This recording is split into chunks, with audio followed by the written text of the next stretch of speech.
Hello students, आइए देखते हैं एंजाइम क्रिया की प्रकृति के बारे में।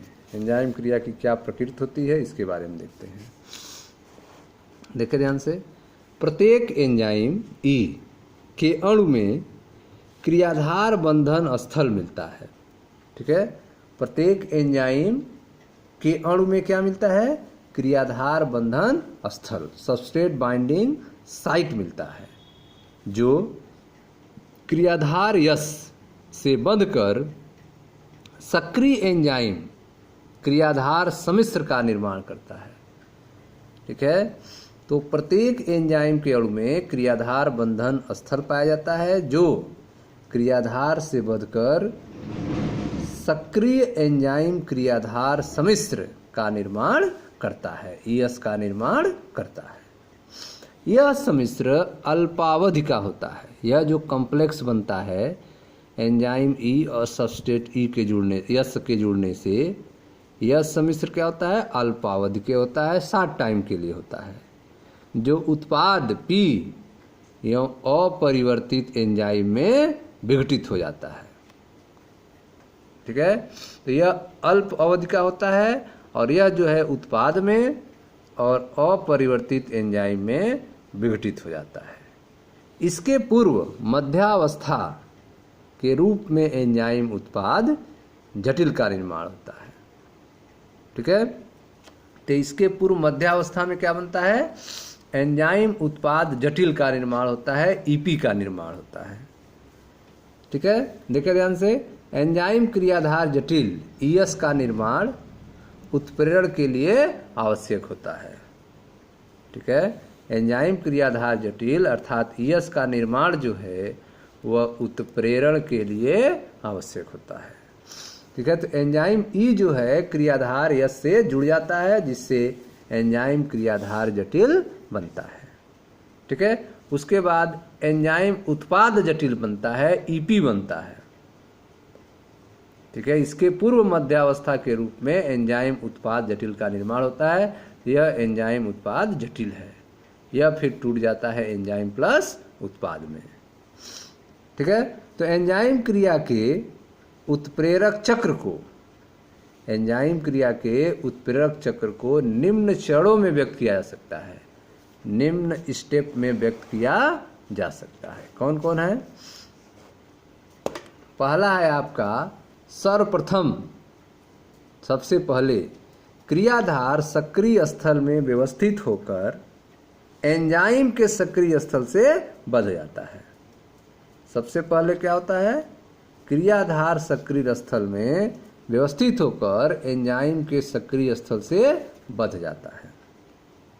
ठीक है, यह पहला चरण है कि क्रियाधार जो होगा वह सक्रिय स्थल में व्यवस्थित होकर एंजाइम के सक्रिय स्थल से बंध जाता है। बंधने वाला क्रियाधार एंजाइम के आकार में इस प्रकार से बदलाव लाता है कि क्रियाधार एंजाइम से मजबूती से बंध जाता है। ठीक है, जो बंधने वाला क्रियाधार है वह क्या करता है? बंधने वाला क्रियाधार जो है वह एंजाइम के आकार में, एंजाइम के आकार में इस प्रकार से बदलाव लाता है कि क्रियाधार एंजाइम से मजबूती से बंध जाता है। ठीक है, एंजाइम का सक्रिय स्थल अब क्रियाधार के काफी समीप होता है। एंजाइम का सक्रिय स्थल क्रियाधार के काफी क्या हो जाता है? समीप हो जाता है, जिसके परिणाम स्वरूप क्रियाधार के रासायनिक बंध टूट जाते हैं और नए एंजाइम उत्पाद जटिल का निर्माण होता है। ठीक है, तो एंजाइम का सक्रिय स्थल अब क्रियाधार के काफी समीप होता है, जिसके परिणाम स्वरूप क्रियाधार के रासायनिक बंध टूट जाते हैं और नए एंजाइम उत्पाद जटिल का निर्माण होता है। ठीक है, एंजाइम नवनिर्मित उत्पाद, एंजाइम जो है वह नए बने हुए उत्पाद को, नवनिर्मित उत्पाद को अवमुक्त करता है, रिलीज करता है, और एंजाइम स्वतंत्र होकर क्रियाधार के दूसरे अणु से बंधने के लिए तैयार हो जाता है। ठीक है, तो एंजाइम नवनिर्मित उत्पाद को अवमुक्त करता है और एंजाइम स्वतंत्र होकर क्रियाधार के दूसरे अणु से बंधने के लिए तैयार हो जाता है। इस प्रकार पुनः उत्प्रेरक चक्र प्रारंभ हो जाता है। ठीक है, तो एंजाइम क्रिया के उत्प्रेरक चक्र को आप निम्न चरणों में बांट सकते हैं। सबसे पहले एंजाइम क्रियाधार आपस में मजबूती से जुड़ जाते हैं, जिससे एंजाइम क्रियाधार जटिल बनता है। ठीक है, फिर जो है क्रियाधार का बंध टूटता है और उत्पाद बनता है, तो एंजाइम उत्पाद जटिल बनता है, फिर यह दोनों अलग हो जाते हैं, एंजाइम और उत्पाद बन जाता है। ठीक है, तो पहले चरण में क्या होता है, सर्वप्रथम क्रियाधार सक्रिय स्थल में व्यवस्थित होकर एंजाइम के सक्रिय स्थल से बंध जाता है। दूसरे चरण में बंधने वाला क्रियाधार एंजाइम के आकार में इस प्रकार से बदलाव लाता है कि क्रियाधार एंजाइम से मजबूती से बंध जाता है। तीसरे में एंजाइम का सक्रिय स्थल अब क्रियाधार के काफी समीप होता है, जिसके परिणाम स्वरूप क्रियाधार के रासायनिक बंध टूट जाते हैं और नए एंजाइम उत्पाद जटिल का निर्माण होता है।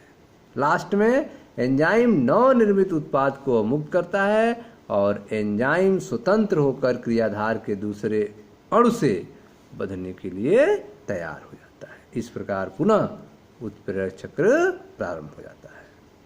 ठीक है, तो यह था एंजाइम क्रिया की प्रकृति के बारे में। Thank you.